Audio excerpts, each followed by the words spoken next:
number 8.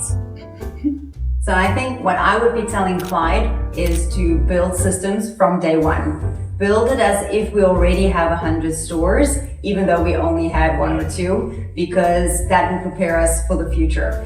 And I think something that he would tell me from day one is that I should be proud enough to put my face to the brand and not be shy and live through my brand from day one, because we didn't do that. I think I only started showing my face on Xpresso about 8 years later. So I think that is the 2 things that we would definitely tell each other if we started all over again today.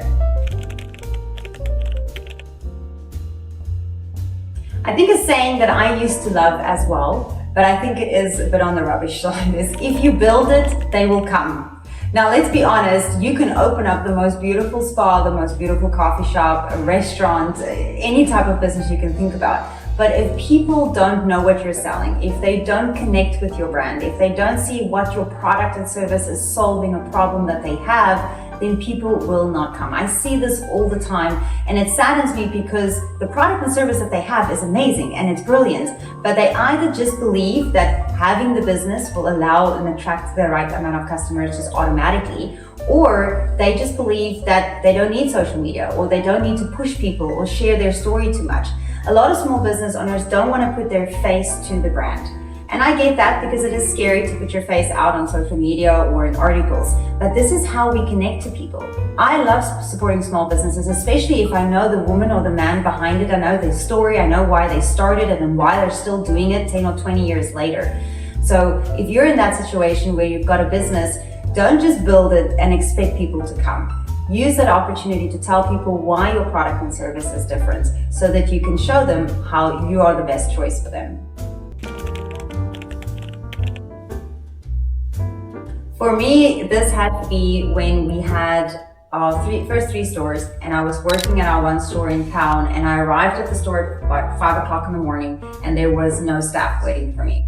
So I continued to enter the store, I started setting the store up, and I realized by 6 o'clock, which is when we were opening the doors, that none of the staff were showing up. And I remember standing there thinking that this is a choice that I've got to make. I can either just keep the store closed until my backup team arrives, or I can go ahead and just do it. So I decided to kill my customers with kindness and apologize with every cup of coffee that I made, that I have to manage the cashier, I have to make the coffee, and I still have to bake pastries in the back. And this location specifically was extremely popular between 6 and 7 o'clock in the morning. And in fact, I served over 200 customers during that time. People were extremely kind, extremely patient. And in fact, that made me realize that it doesn't always require everything to be perfect when you're running the business. When your customers love your brand and they support your journey, they can be lenient, they can be understanding. But at the end of that day, I was extremely tired. And I also realized that this is the point in business where you get to choose. Do I give up and just move on to something else? Or do I learn from this? Do I hire better staff? Do I put different systems in place to prevent this from happening in the future? Because for every problem, there is a solution. You just need to figure it out. And if you're not sure what it is that you need to do, then brainstorm with people who've already achieved what you are looking to achieve.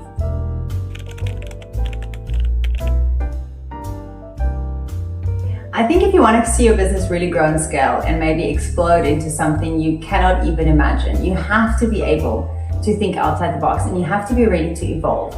Now, this means that you have to let go of the past. You have to let go of what you thought in the beginning was the best strategy. Because let's be honest, it was. When you started your business, when we started even Xpresso, what we thought of how to do our marketing, what our packaging should look like, how we want to sell to a customer, that was all good when we started. But now, 10 years later, we are looking at everything and how we can revolve and evolve and change and make everything better so that we can take our business to the next level. So when you're looking at your small business, you have to ask yourself, where can I let go? And it doesn't mean that I'm letting the business go. I'm actually allowing myself to allow my business to grow stronger without me. When you're growing a business, it can be tricky to let go of the old versions. Like, we get attached to the meaning of things, the way we used to do things when we started a business. But when you're growing and scaling, it is time for you to evolve. It's time for you to think outside the box and to be ready to make that shift. Even though it can be hard, It is usually the essential part that your business is looking for in order to go to its next level. So even in our business, letting go of some of the old branding or some of the old packaging, it is something that we've had to step through because we want our business to evolve and we want to see what this next level of success really looks like. Okay.